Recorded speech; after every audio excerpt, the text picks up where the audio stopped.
Bem-vindos ao Politicano com Jack!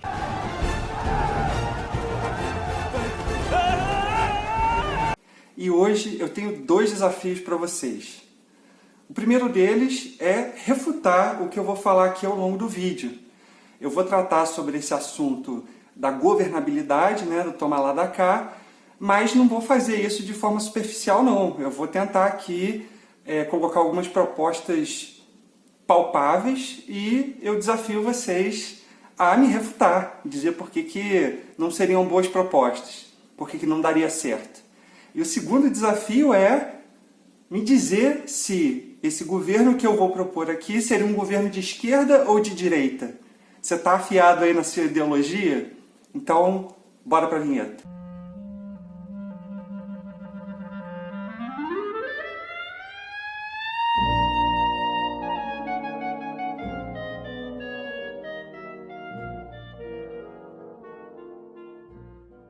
Antes de começar, gente, eu sei que esse vídeo está longo, mas eu vou cortar o máximo que eu puder e eu quero a participação de vocês. É importante, eu quero aprofundar esses assuntos, então um pouquinho de paciência, qualquer coisa bota aí na velocidade um e-mail para assistir e vamos conversar de política.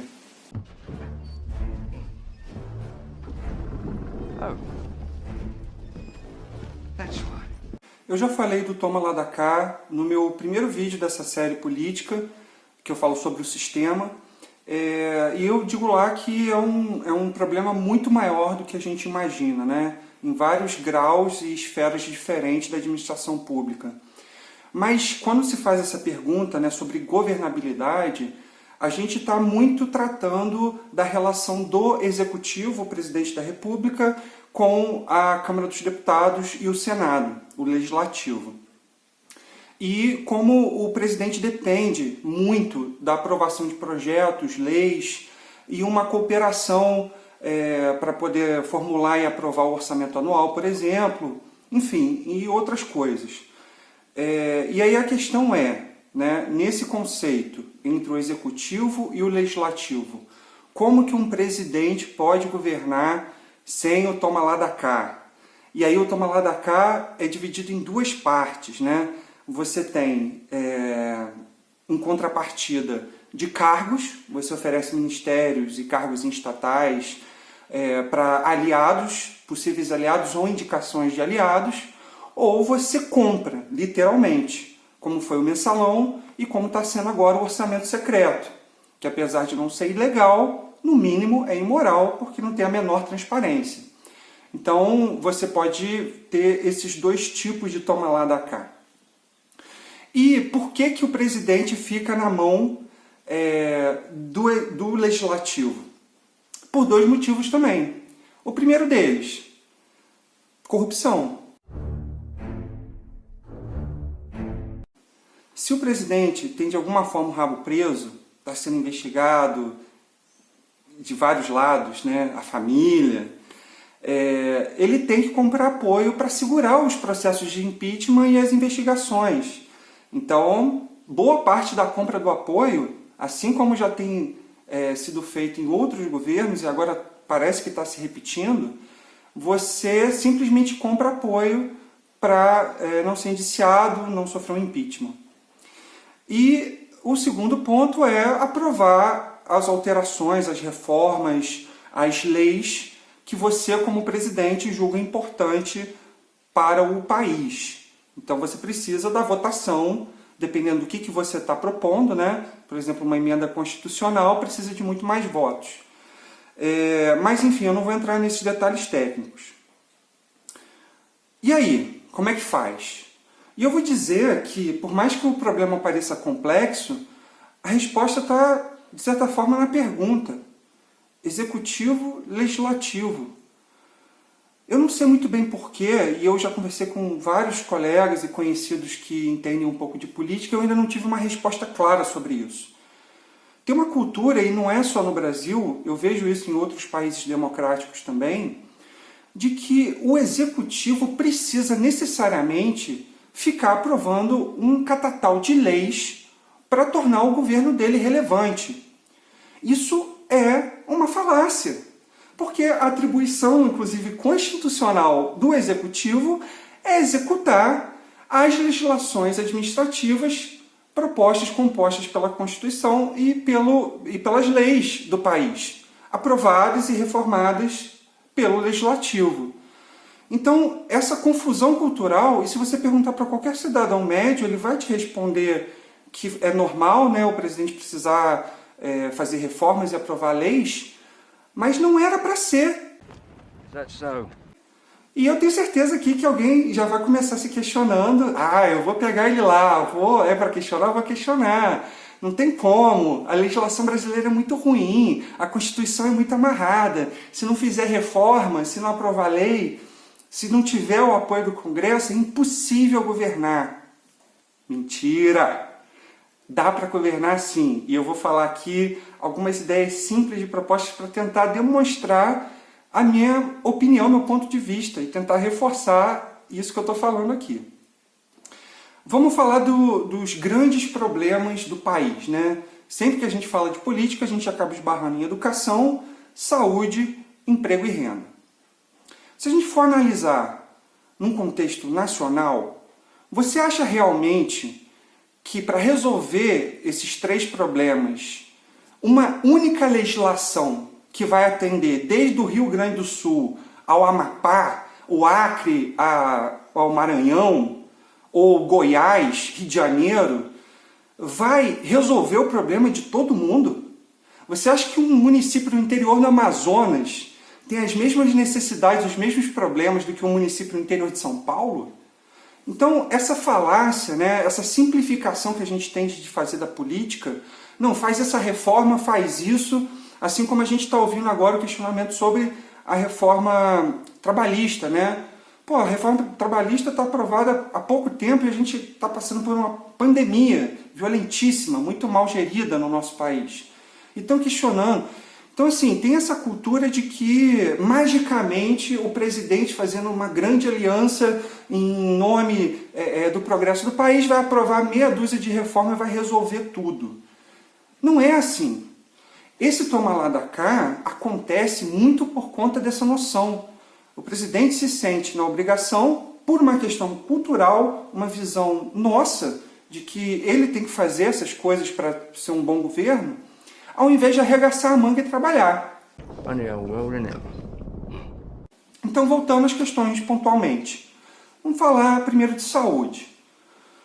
De uma maneira geral, a gente tem problemas que permeiam todos os cantos do país, né? Por exemplo, falta de médico. Isso é um problema estrutural do país. A gente tem poucos médicos por habitante, comparado a países desenvolvidos. A gente tentou fazer o programa Mais Médicos há um tempo atrás, com um monte de atrelamentos de corrupção e invalidades constitucionais, mas era uma solução, uma medida que, mesmo que tenha sido feito corretamente, é um paliativo, né? A solução está na educação, né? Olha uma coisa esbarrando com a outra.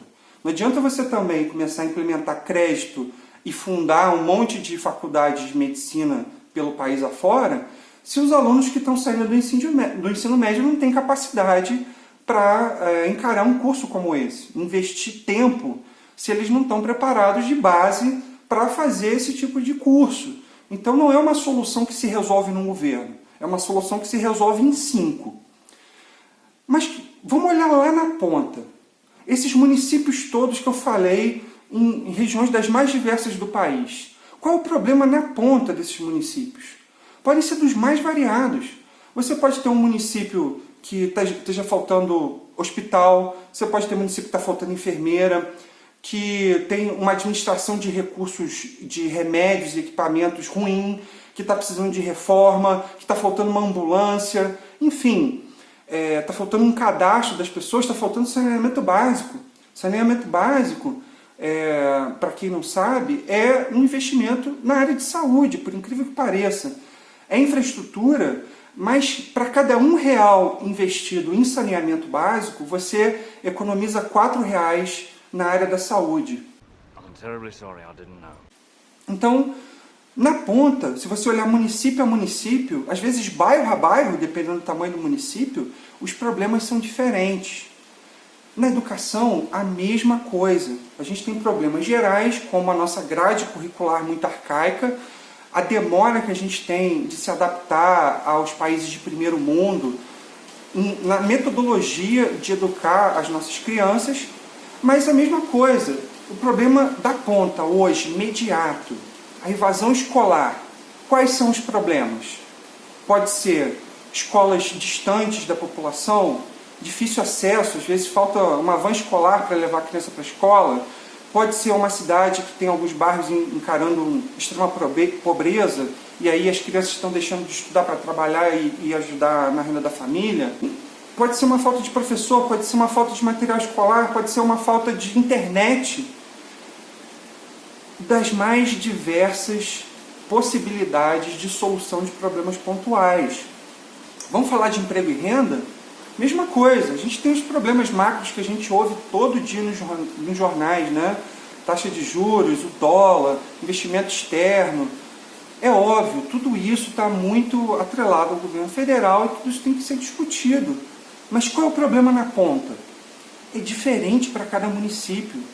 Às vezes o município tem um potencial de turismo, mas não tem uma boa administração pública e não tem uma divulgação disso, ou não tem uma rede hoteleira decente para potencializar isso, ou tem algum tipo de produção que antes era o auge da cidade e decaiu por causa da dinâmica do mercado. E aí eu cito minha própria cidade, que era a capital da lingerie, e por causa do comércio com a China, né, os produtos extremamente baratos, isso teve um impacto gigantesco na cidade.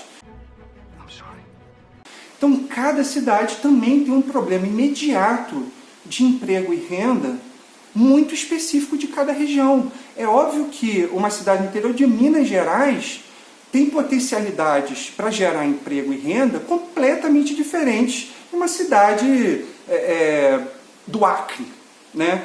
Então, esses problemas gerais que a gente culturalmente fica impondo que é o governo federal que tem que resolver, com base muito em aprovar reformas, emendas constitucionais, na ponta os problemas são muito variados e às vezes são muito fáceis de resolver.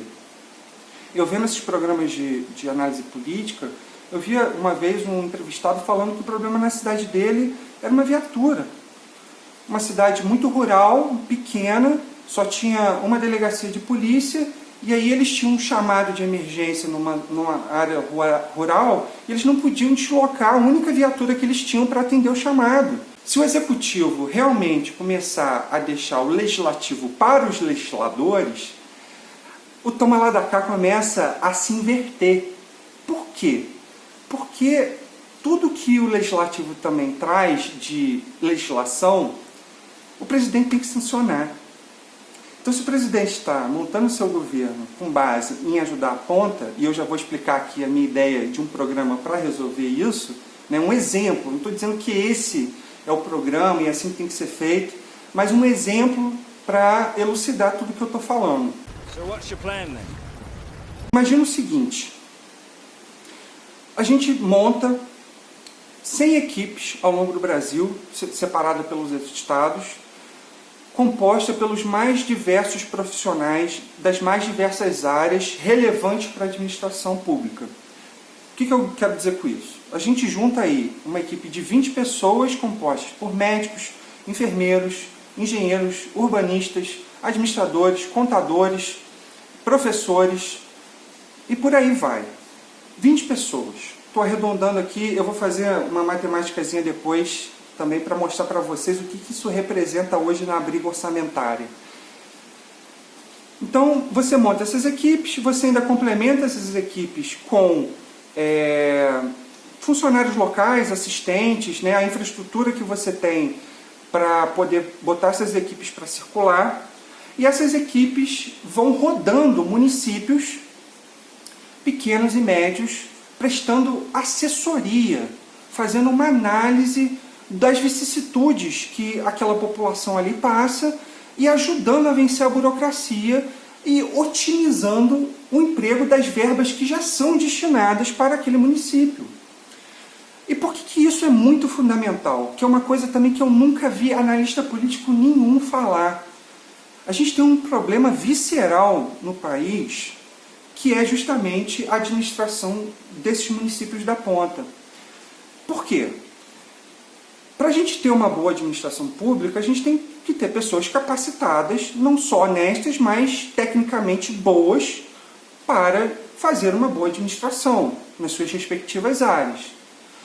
E a gente tem milhares de municípios do país que têm menos de 150 mil habitantes. Essas cidades de 5, 10, 15, 20 mil habitantes não tem sequer nem faculdade às vezes. Então como é que você monta uma equipe, né, que é toda política, depende do prefeito local, não só está desvinculado de um nepotismo ou de qualquer interesse pessoal e querer nomear pessoas boas para as suas secretarias, como ter pessoas boas disponíveis. Porque se o Brasil já tem uma dificuldade de grandes nomes, que a gente tem uma evasão das pessoas que se classificam em altos graus de estudos, né, acabam saindo porque não conseguem emprego aqui, então vão trabalhar fora em pesquisa, em empresas fora do país, quiçá cidades pequenas. O Brasil tem quase 6 mil municípios. Então, essa equipe que eu estou falando seria justamente para suprimir isso. E aí você monta 100 equipes, cada equipe, em média, conseguiria percorrer 5 municípios por ano,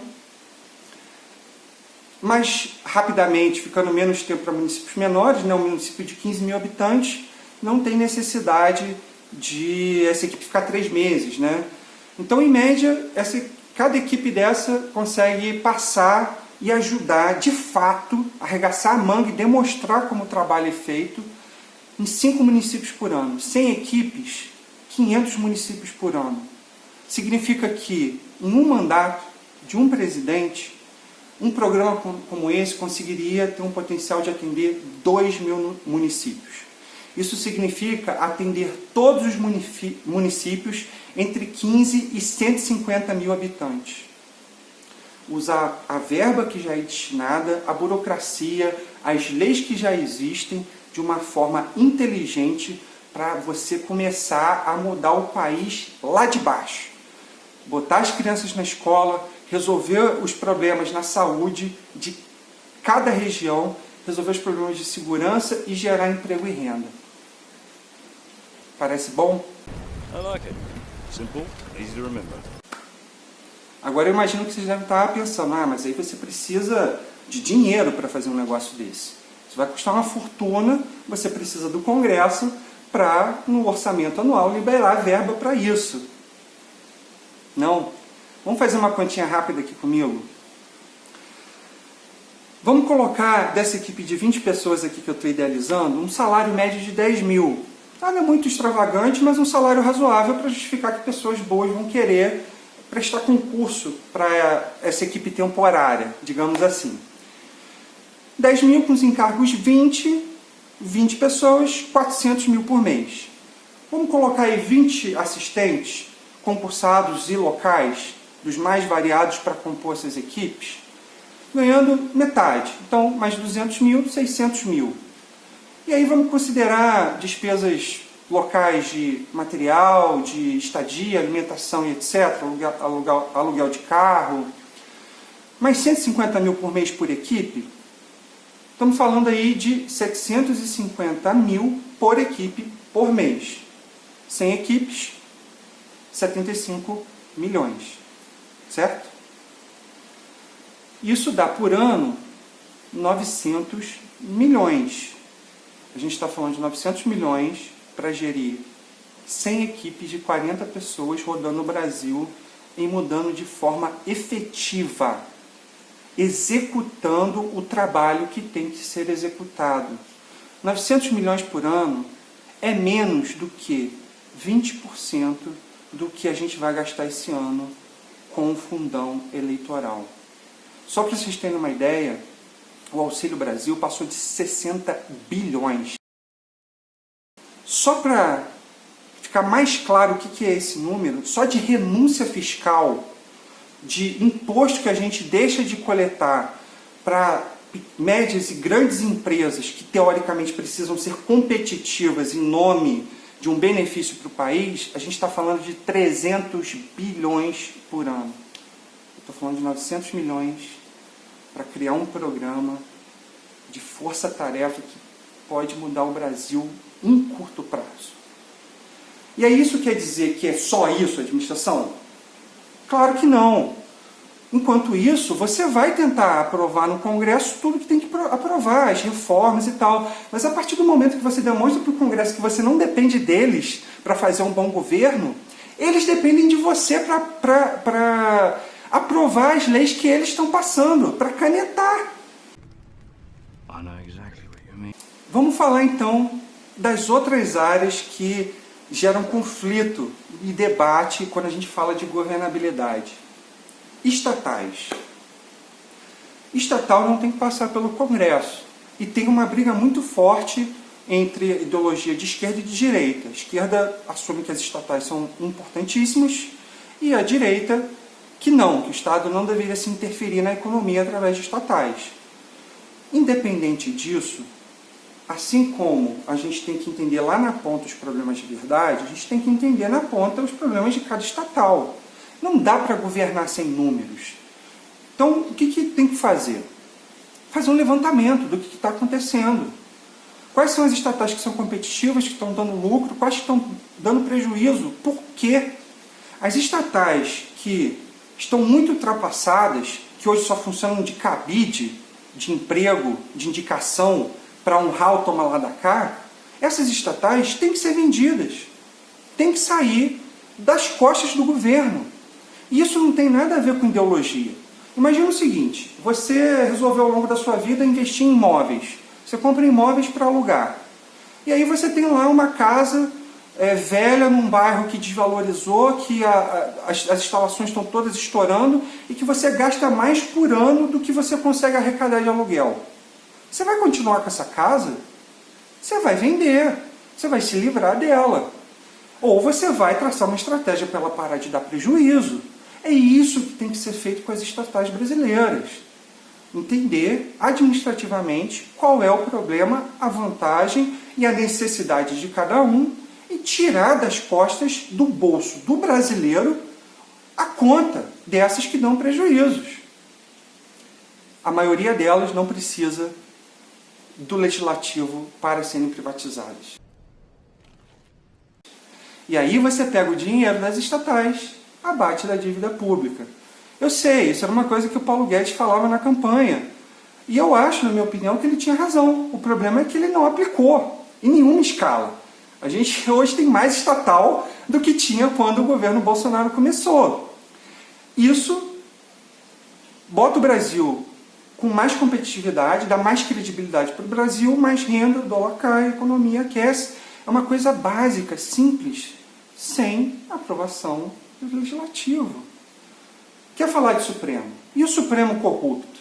Não vai deixar você governar, né? Como é que você resolve o problema do Supremo sem depender do Legislativo? Bom, o macro disso seria a CPI, que é uma atribuição do Senado. O Senado pode convocar uma CPI para investigar os ministros do Supremo em ver irregularidade. A gente tentou fazer isso agora e, infelizmente, o Flávio Bolsonaro desarticulou algumas assinaturas e enterrou a CPI da Lava Toga. Por que será? Mas num governo sério e honesto também depende muito. Não adianta tentar forçar a implementar uma CPI se não tiver um Senado forte. Porque senão só vai dar carta branca para as irregularidades que determinados ministros podem ter cometido. E aí? Né? Não tem nada que possa fazer então em um mandato? Tem sim. Indicar bons nomes para o Supremo. Era uma coisa também que se falava na campanha do Bolsonaro. Infelizmente ele foi engolido pelo sistema e a gente viu as indicações que ele fez. Mas num governo sério que você não tem amarras, você colocar 2 ministros do Supremo que sejam realmente qualificados, honestos, íntegros e corajosos, esses caras lá dentro não vão deixar os colegas fazerem irregularidades.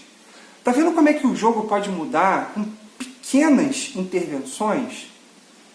Então, fica aí para vocês refletirem. E se tudo der errado? E se o legislativo for tão ruim nesse mandato que eles comecem a jogar contra e não só fazer acordos, mas começar a atrapalhar a execução do governo federal? Ou mesmo o Supremo, né?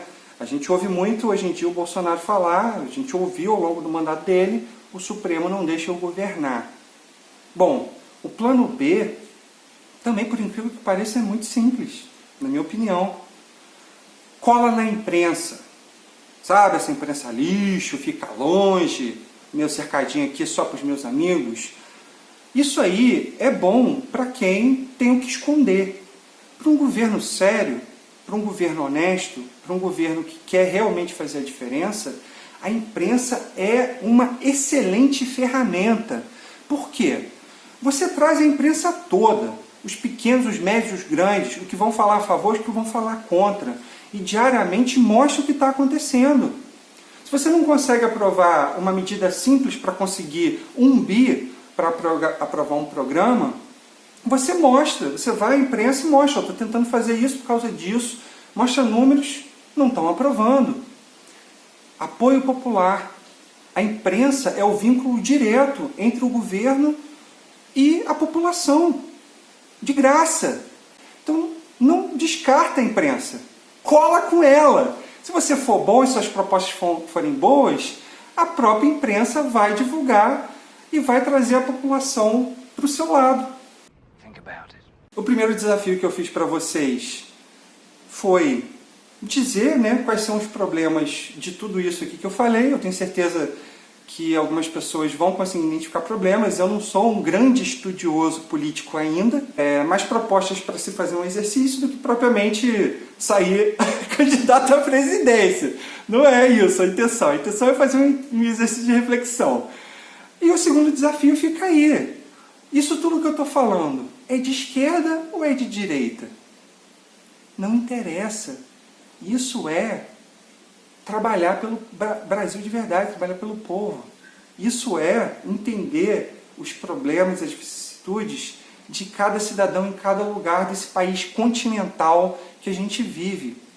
Esse discursinho de que o presidente só tem que ficar aprovando lei aqui e ali, reforma, e ficar defendendo uma ideologia, é balela. Isso é só para deixar a gente num cabresto e ficar nessa polarização. A minha ideologia é melhor que a sua, você tem que votar em mim porque é a minha ideologia é que vai resolver o país. A ideologia, eu não tenho dúvida que faz diferença, mas faz diferença ser discutida lá na frente. Enquanto a gente não resolver problemas básicos do país, não adianta. Quer ver? O país, em 2011, se eu não me engano, chegou a ser a 6ª economia do mundo. E foi caindo. Em 2015 caiu para 7º, em 2016 para 8º, 2017 para 9º, em 2020 caiu para 12º, ano passado a gente caiu para 13º. E a gente teve um governo de esquerda, tempo mais do que suficiente para ter feito alguma coisa, e a gente teve um governo de direita, muito entre aspas, porque não é um governo de direita. Né? Um exemplo que eu falei aqui da estatal é um clássico disso. Mas enfim, o que eu quero dizer é, já falei em outros vídeos, estou repetindo, ideologias é um passo que a gente ainda está longe de alcançar. A gente tem que botar o Brasil para funcionar, a gente tem que se colocar de novo no cenário internacional, para depois começar a discutir coisas mais finas, pequenas intervenções que realmente vão permitir a gente subir novos degraus. Mas agora a gente precisa botar o país para rodar. E isso não tem nada a ver com esquerda e com direita. Sabe? Isso tem a ver com vontade de trabalhar e honestidade. Então, eu espero que vocês tenham gostado. Estou ansioso para ver aí o que vocês têm a acrescentar. Eu vou responder vocês, deixe o comentário de vocês aí embaixo. Gostaria muito de aprofundar essa conversa. E a gente se vê segunda-feira com mais um vídeo filosofando sobre a vida. Obrigado mais uma vez pelo tempo de vocês.